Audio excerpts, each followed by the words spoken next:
आप सभी को नमस्कार। एक बार फिर से आप सभी का हमारे यूट्यूब चैनल में स्वागत है। और पिछले वीडियो में आप लोगों ने विनिमय और वस्तु विनिमय के बारे में जाना। इस बार हम अपने वीडियो में बात करेंगे मुद्रा के बारे में।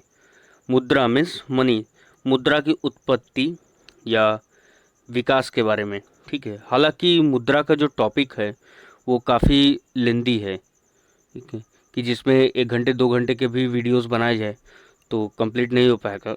लेकिन यहाँ हम बहुत ही कम समय में आपको मुद्रा के बारे में पूरी जानकारी दे देंगे। अतः आप सभी से निवेदन है कि इस वीडियो को पूरा देखें। अगर 1 सेकंड का भी छूट गया तो मान के चलिए कि कोई ना कोई ऐसा टॉपिक आपसे अधूरा रह जाएगा जो कि इम्पोर्टेंट है या जो कि एंट्रेंस वगैरह में पूछे जाते हैं या इंटर वगैरह के एग्ज़ाम में पूछे जाते हैं। ठीक है, तो मुद्रा मुद्रा को इंग्लिश में क्या कहते हैं? मनी कहते हैं। ठीक है, MONEY, मुद्रा मीन्स मुद्रा को मनी कहते हैं इंग्लिश में। अब मुद्रा का प्रादुर्भाव कैसे हुआ, मुद्रा की उत्पत्ति कैसे हुई, कब से इसका प्रयोग करना लोगों ने शुरू किया, तो इसके बारे में देखिए, इसके बारे में विभिन्न मत हैं विद्वानों के। ठीक है, अभी तक ये क्लियर ही नहीं हो पाया है कि मुद्रा का प्रादुर्भाव कब और किन परिस्थितियों में हुआ। कुछ कहते हैं कि इसका प्रादुर्भाव आदिकाल से ही हो चुका था, कुछ कहते हैं कि हाँ मुगलिया सल्तनत ने इसकी शुरुआत कराई थी। लेकिन हम देखें तो मुगलिया सल्तनत से पहले चंद्रगुप्त मौर्य वगैरह के वंश में भी सिक्कों का इस्तेमाल होता था। और उसके पहले की बात करें तो गुलाम वंश, हमारे इतिहास में गुलाम वंश में अलाउद्दीन खिलजी नामक शासक था जिसने अपने सैनिकों को सर्वप्रथम वेतन देने की शुरुआत की थी, नगद वेतन देने की शुरुआत की थी उसने। तो इसका हम लोग कभी कह ही नहीं सकते कि हाँ मुद्रा का प्रादुर्भाव कब हुआ और किन परिस्थितियों में हुआ। लेकिन इतना जरूर स्पष्ट है कि हाँ इसका जो प्रादुर्भाव है वो विनिमय में जो दोष पाए गए थे, विनिमय में जो कठिनाइयाँ आ रही थी, वस्तु विनिमय में जो कठिनाइयाँ आ रही थी, उसी कठिनाइयों को दूर करने के लिए इसका प्रादुर्भाव हुआ था।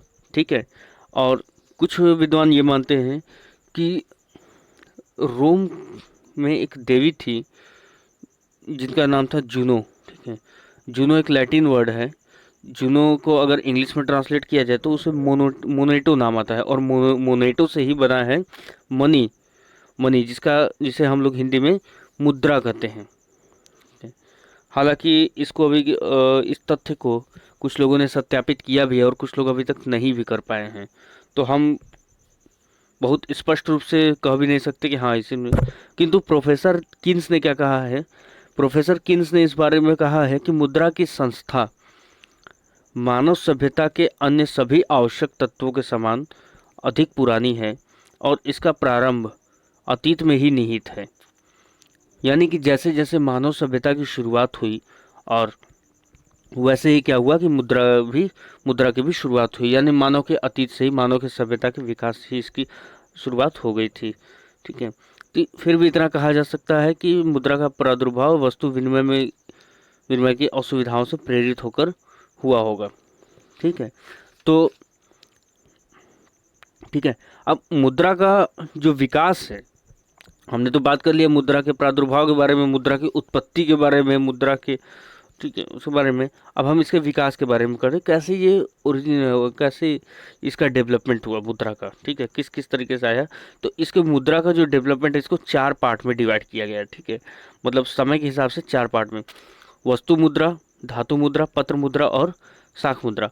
वस्तु मुद्रा यानी वस्तुओं का लेन देन, वस्तुओं का आदान प्रदान, या हम कह सकते हैं अगर समय की बात करें तो इसको वस्तु विनिमय भी कहा जा सकता है। वस्तु मुद्रा यानी वस्तुओं का जब लेन देन होता था तब।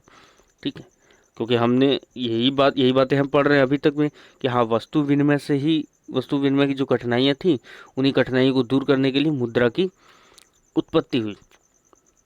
तो इसमें 4 युग बांटा गया, वस्तु मुद्रा, धातु मुद्रा, पत्र मुद्रा और शाख मुद्रा। अब देखिए वस्तु मुद्रा को भी 3 युगों में बांटा गया, आखेट युग, चरागाह युग, कृषि युग। आखेट युग यानी कि जब लोग आखेट करते थे, आखेट मतलब जो शिकार करते थे। तो शिकार में क्या करते थे, किसी की उनके जो हड्डियां होती थी, जानवरों की जो हड्डियां होती थी और जानवरों के जो खाल होते थे, उन्हीं को लोग क्या करते थे कि एक मुद्रा मापक के तौर पर प्रयोग करते थे। ठीक है। और इसी की मुद्रा, इसी जो खालें थी, जानवरों की जो खाल और हड्डियाँ होती थी, इन्हीं का प्रयोग देश में लंबे समय तक होता था। और आज भी आप देखेंगे तो जो पुराने राजे महाराजे थे, वो भी अपने यहाँ हाथी दांत वगैरह और गेंडे के सींग वगैरह रखते थे, क्योंकि इसे अनमोल माना जाता था। बहुत महंगी वस्तु में इसे तोलते थे लोग। ठीक। आखेट युग के बाद आया आपका चरागाह युग। चरागाह युग में क्या हुआ कि चरागाह यानी कि अब लोग पशुपालन, इनका जो जीविकोपार्जन का जो साधन था, वो पूरी तरह से चरागाह थे। चरागाह यानी जो पशु थे, यानी पशु जो पालते थे। अब इन पशुओं में गाय, बैल, बकरी प्रमुख थे। ठीक है। और मुद्रा के रूप में भी इन्हीं पशुओं का लोग प्रयोग करते थे, लेकिन इसमें भी बहुत ज़्यादा कठिनाइयाँ थी। इसका कोई मानक निर्धारित नहीं था, कोई प्रमाणीकरण नहीं था इसमें। कृषि युग में क्या हुआ कि कृषि युग में इस काल में विभिन्न खाद्यान्नों को मुद्रा के रूप में प्रयोग किया जाने लगा। गेहूँ, चावल, मक्का और ये सारे पदार्थ जो हैं, ये सारे जो खाद्यान्न हैं, इसका प्रयोग पूरी तरह से मुद्रा के रूप में होता था। लेकिन इस युग में भी बड़ी कठिनाई होती थी। इसमें भी वही कठिनाई आती थी जो कि पशुओं में होती थी, कि इसका मापक वगैरह का अच्छी तरह से तैयार नहीं हो पाता था। उसके बाद अब देखिए, ये वस्तु मुद्रा के बारे में हमने पढ़ा। अब वस्तु मुद्रा के बाद बात करते हैं धातु मुद्रा की। वस्तु मुद्रा यानी हम कह सकते हैं विनिमय, वस्तु विनिमय। धातु मुद्रा, धातु मुद्रा यानी जब धातुओं की मुद्रा। ठीक है, कि वस्तु मुद्रा का प्रयोग सरल एवं सहज नहीं था, अतः मुद्रा के इतिहास ने शीघ्र ही यह खोज निकाला कि सभी वस्तुओं में धातुएं ही मुद्रा का कार्य करने के लिए सर्वाधिक उपयुक्त हैं। ठीक है, धातुएं ही जो हैं वो मुद्रा कार्य करने के लिए सर्वाधिक उपयुक्त है। और इसका कारण ये था कि धातुओं में दुर्लभता थी, विभाज्यता थी, टिकाऊपन था, मूल्य संचय सुलभता आदि सभी गुण पाए जाते थे मुद्रा धातुओं में, कि उससे मानक तैयार कर सकते थे लोग। जैसे 10 के सिक्के, 50 के सिक्के, 100 के सिक्के, इस तरह से मुद्राएं तैयार की जाती थी। और मुद्रा के रूप में मनुष्य ने तांबा, लोहा, कांसा, सोना, चांदी और इन सभी धातुओं का पूरी तरह से प्रयोग किया। परंतु सभी धातुओं में सोने और चांदी को सबसे ज़्यादा महत्व दिया जाता है। सोने और चांदी का प्रयोग सबसे ज़्यादा किया जाता था, क्योंकि इन धातुओं में सर्वमान्यता का प्राकृतिक गुण पाया था। सर्वमान्यता यानी कि सभी मानता, कोई ऐसा नहीं था कि सोने और चांदी के धातु के सिक्के लेने से मना कर सकता है, कोई भी व्यक्ति ऐसा नहीं था।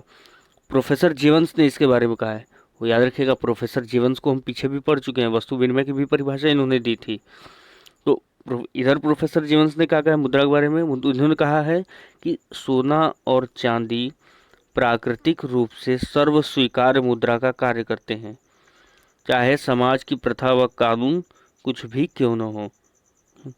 कि सोना और चांदी प्राकृतिक रूप से सर्व स्वीकार यानी कि सभी लोग स्वीकार करते हैं, और चाहे समाज की प्रथा व कानून कुछ भी क्यों न हो, इसके लिए कोई कानून बन जाए, लेकिन सोने और चांदी के धातु ऐसी हैं, या धातु से सोने या चांदी की मुद्राएं ऐसी हैं जो कि सभी लोग प्रयोग करते हैं।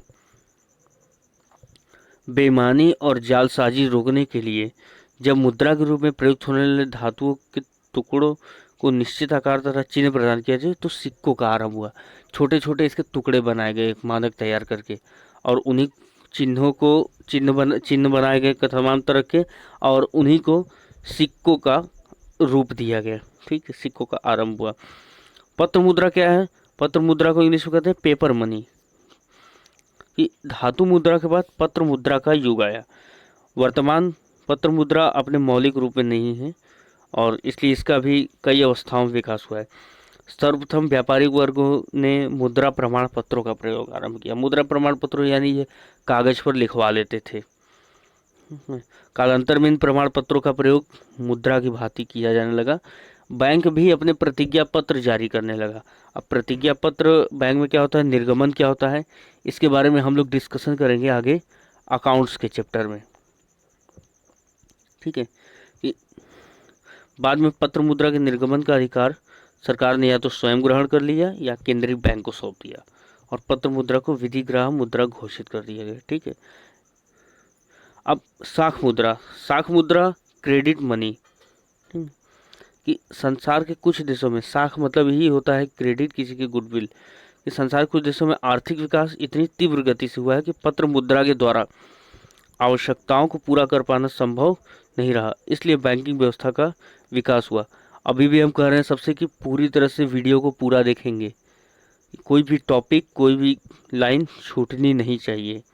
और इंटर वगैरह के स्टूडेंट्स तो खास करके इस वीडियो को पूरा देखेंगे, क्योंकि उनके लिए ये बेहद इम्पॉर्टेंट सब्जेक्ट है ये।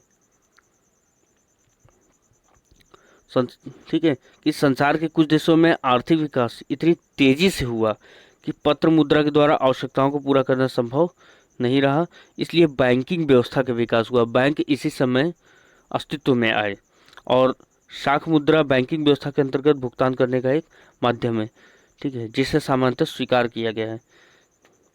यह एक प्रकार का ऐसा अधिकार है जिसके द्वारा बैंक से साधारण मुद्रा प्राप्त की जा सकती है। हम इसे सीधा सा अगर आज के समय में लें तो इस शाख मुद्रा का एक पूरी तरह से वर्तमान जो रूप है प्रेजेंट टाइम में, क्रेडिट कार्ड, कि हाँ बैंक से पेमेंट कर दिया किसी भी प्रोडक्ट का और बैंक को हम धीरे धीरे करके पेमेंट देते रहेंगे, ठीक है, तो उसी को हम क्रेडिट मनी या क्रेडिट कार्ड वगैरह कह सकते हैं। ठीक है, ये था चैप्टर आपका मुद्रा की उत्पत्ति और विकास के संबंध में। अब आगे हम पढ़ेंगे मुद्रा के कार्य, मुद्रा की क्वालिटीज़, मुद्रा में कमियां क्या हैं, वो सारी चीज़ें हम आगे के चैप्टर में डिस्कस करेंगे। तब तक के लिए इस वीडियो को पूरा देखिए और इसे सब्सक्राइब कीजिए, चैनल को अधिक से अधिक लोगों तक शेयर करिए।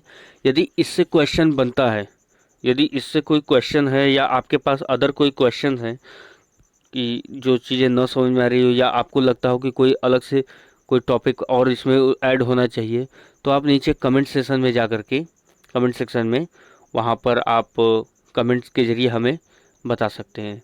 और हमारी कोशिश ये रहेगी कि नेक्स्ट वीडियो में आपके क्वेश्चन का सॉल्यूशन दे दिया जाए, ठीक है, या मे भी हो सकता है कि उसी दिन किसी वीडियो के थ्रू दे दिया जाए। इसलिए आप लोग सब्सक्राइब ज़रूर करें और नीचे लाल रंग का बटन होगा, उस बटन पर क्लिक